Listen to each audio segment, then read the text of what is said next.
Hello, everyone, and I would like to welcome you guys all to day 5 of my Strength of My Story challenge.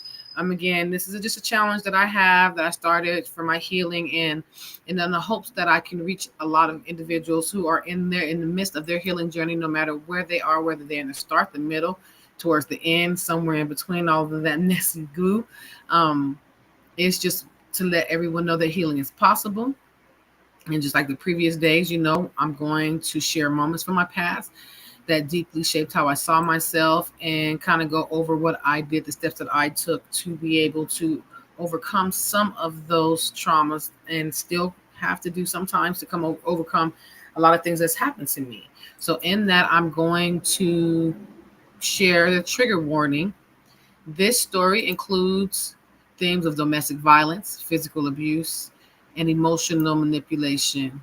Please care for yourself while listening to my story and step away if you need to because you're not alone. I mean, I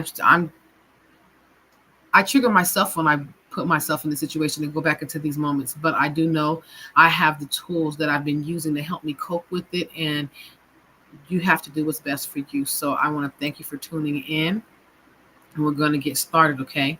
So today I want to talk about something that might shock you guys. It's about the lengths that some people would through to maintain control over a family, which is something I never understood. So this happened when I was probably about 23, 22. My daughter's 24 now, and she was about one, not even one, but old enough to sit in the high chair, and she was like learning how to feed herself. And like most days, I was just kind of getting over the night before, still in pain from fighting with my ex from the night before, because he loved to hit, so he loved to fight. And I was always sore from the night before, but I had to keep going. I had to take care of the kids. I had to make sure they were in school. I had to cook the food, do whatever I needed to do to make sure that the house still ran, because again, he still expected this. He had his notions of what roles were. He was really big. I don't know what he is now, but back in those days, he was real big on gender roles, especially what a woman's role was supposed to be in the home. So um, I'm known for my cooking. Most people who know me, who's lived with me, who's been around me, know I cook fairly well, pretty good.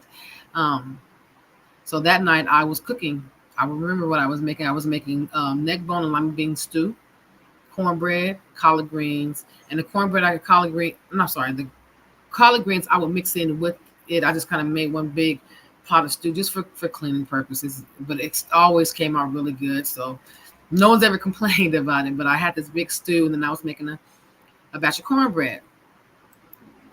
Um, that meal is kind of stuck in my memory because of what happened next. Um, Throughout the day, he was trying to make up with me for doing what he did the night before, and just kind of kissing on me, groping on me, touching me, and I kind of just kind of stood there, just froze, like, okay, just do what you're gonna do, because I was disgusted with him. I'm like, you can see even thinking about him touching me, it's like, ugh. I was just done.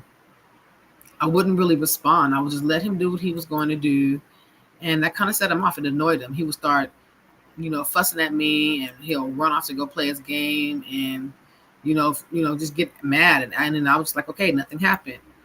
So later, I was getting the kids ready for dinner, and then that I had a little process. I would pull out their pajamas. They were in there watching TV. I'm pulling out their pajamas because right after dinner, it's bath time because they were young. They went to sleep fairly early, so I'll pull out their pajamas and kind of let them know get ready for dinner or whatever. And I walked in the kitchen to check on the food, and I saw him with a bottle of household cleaner, like Pine Sol, or I think it was ammonia or something like that. And I just kind of wasn't paying attention to that, but he was yelling at me for not making his plate. Like, where's my food? I'm like, okay, I'm getting the kids ready, and once I get the kids' plates made, I'm going to make your plate. You know, I was calm. I said after I'll serve you after I finish serving the kids their food. I was even gonna make my daughter wait before, because I helped her eat, of course, and I was gonna make her wait a couple of more minutes after I put her food in her face, let her start picking at something and make his plate. And then I, walked out of the room to go back to check on the kids, but something kind of told me to stop and turn around like, wait, something's not right, because I'm like, he had a bottle of cleaner in his hand. Like, what? When I walk in the kitchen, he's pouring he's pouring this stuff in the food. Like he was trying to pour it in the food where I couldn't see. So I'm like, I don't know my assumptions. It's like, why are you trying to pour this in the food when I can't see? What are you trying to do to me? What are you trying to do to the kids? Like, what's wrong with you? Because as you know, I was going to start feeding my kids first. So that means he was going to get his plate last. Like, were you trying to make my kids sick or hurt us? Or like, what were you doing? So I did. I yelled at him, like, stop. What are you doing? My babies didn't eat today. Like, I mean, what they ate today. They haven't had their dinner yet. They haven't eaten yet. Like, what are you going to do? So that like pissed him off. So he grabs some pot holders and he picks up this big, and it was a big pot. Like when I made food, I made giant pots of food, and he just kind of dumps the food over my head. And it was just scalding hot, burning. Because I just turned the fire off maybe 2 or 3 minutes before to make sure that it didn't burn while I was getting ready to get the kids ready for dinner. And all I remember was burning. My skin was just burning. My neck, my back, my chest, my face. My eyes were burning. And I went to the shower, and I'm just kind of not crying, but like, I was in pain. And somehow, I don't know how, thankfully, I didn't have any serious life-threatening third-degree burns, but I was burnt. My face is red and I'm sore, and I hear the kids outside, because they didn't see what happened. They're like, hey, Mom, we're hungry. So I'm like, okay, you guys, just give me a second. So I'm trying to cool my body off. And I go out there, and I had to deal with this pain. And I go out here, and I see that he's making them ham and cheese sandwiches. I'm not even sure if I want him to eat the food, because it's like he's just trying to poison us. So I'm like watching him make the ham and cheese sandwiches with some chips and juice, and he sits it down in front of the kids, and they're eating their food. And I cleaned up the mess, making sure, after I realized he wasn't going to harm them, I cleaned up the mess, and I didn't say anything, and we just kind of acted like nothing happened.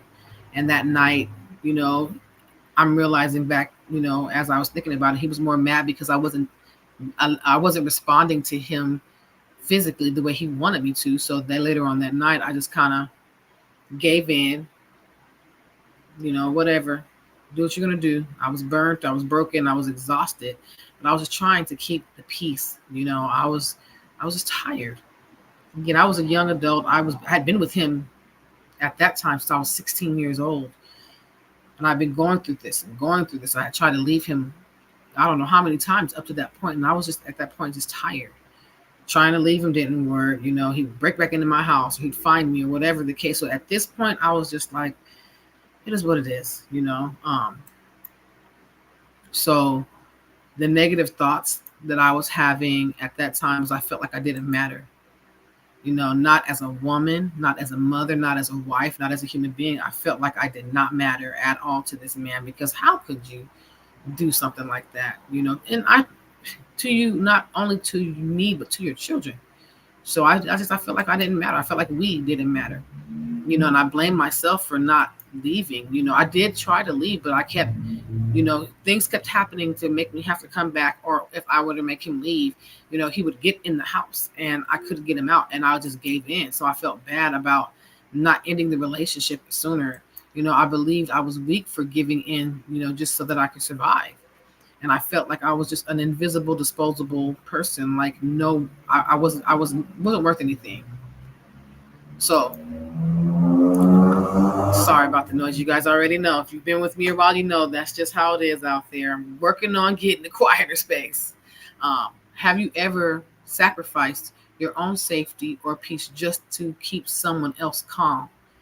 And what did that cost you emotionally? So that was the reflection question. Have you ever sacrificed your own safety or your own peace just to keep someone else calm? And what did that cost you emotionally? That's really hard to kind of ask, So the way I reframe it now, I reframe it as I was not weak. I was just surviving. My silence was not, it wasn't submission, it was just strategy. I really was just surviving, and every day I had a plan on how I was going to get out of this man's house. I got to get out of here. It wasn't even his house, it was my house, but I didn't care. I was always planning. I did what I had to do to protect myself, and I did what I had to do to protect my children in the situation that I was in. So I was not weak. I was just surviving. Like a few weeks ago, I spoke about Stockholm syndrome in one of my episodes on Insights of a Survivor, and this is a very good example of surviving just to keep yourself safe until you can get into a better situation. So my affirmation is, I am not what happened to me. I am what I chose to become. I'm not what happened to me. I'm choosing to become stronger. I'm choosing to take my power back. My survival is not shameful. It's powerful. It's not shameful. I am not ashamed of surviving. So here are some mini coping tools. Here's my mini coping session. And these are tools for survivors of domestic violence. Just kind of a grounding practice. So this is the 5-4-3-2-1 method. It works a lot, And if for those of you that may have missed it, you press your feet to the ground and you name 5 things that you can see. I went through examples last time. I see a curtain. I see my wall. I see my laptop. I see my mouse. I see my keyboard. 4 things that you could touch. I touch my fan remote. See, I have a remote to my fan, I touch my pen. I touch my Bible. That's my son's Bible that he passed away. I touch my computer charger, and I touch my phone.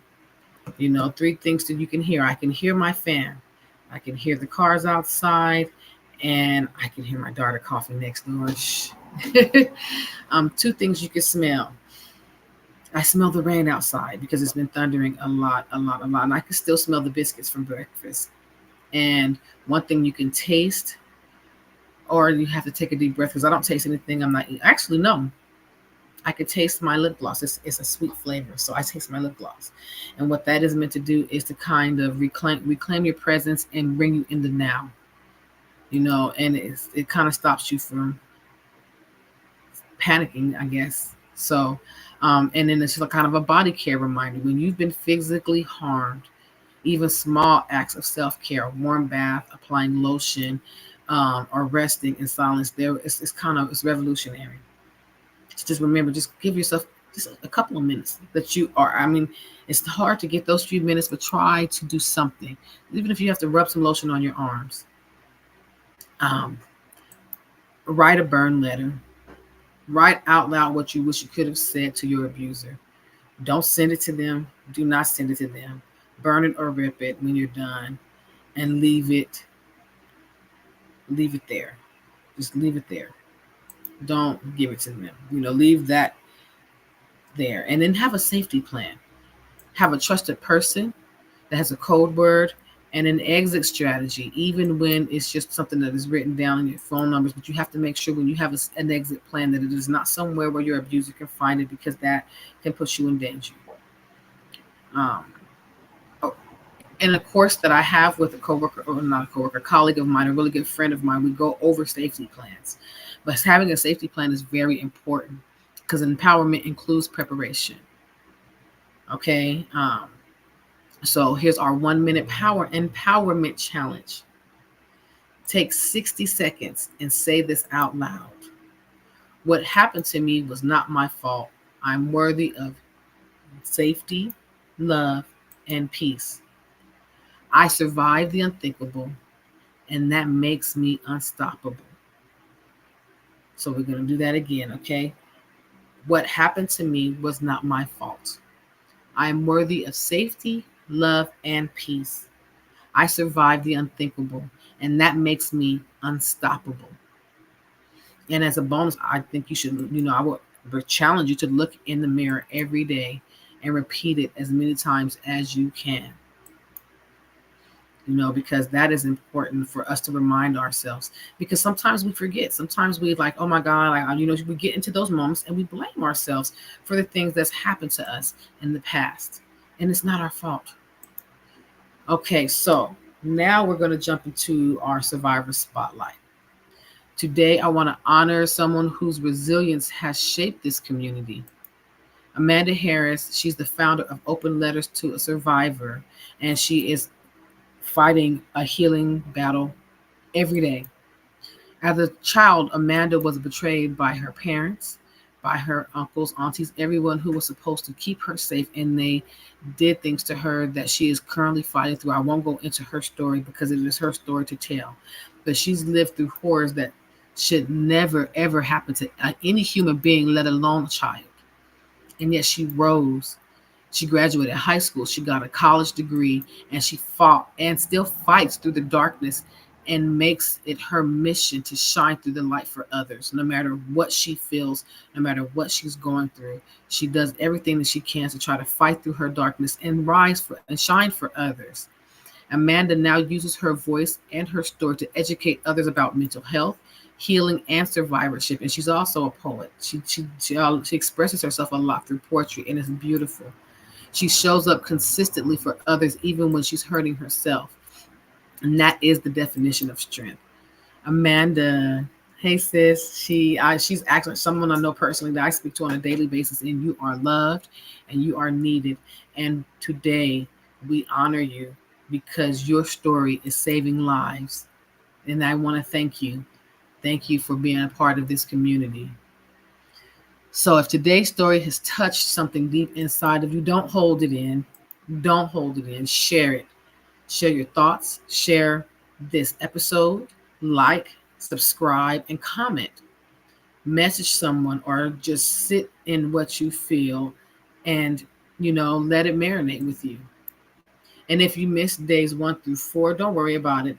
There are replays available all month long. After June, they will be accessible to members only of my channel. But right now, I want to try to give everybody an opportunity to kind of see what my healing looks like. But you can watch it every day on my YouTube channel, Empowered Voices Finding Strength in Survivors. Your story doesn't end in pain, it begins in power. So I will see you all tomorrow for day 6. I love you all and stay strong.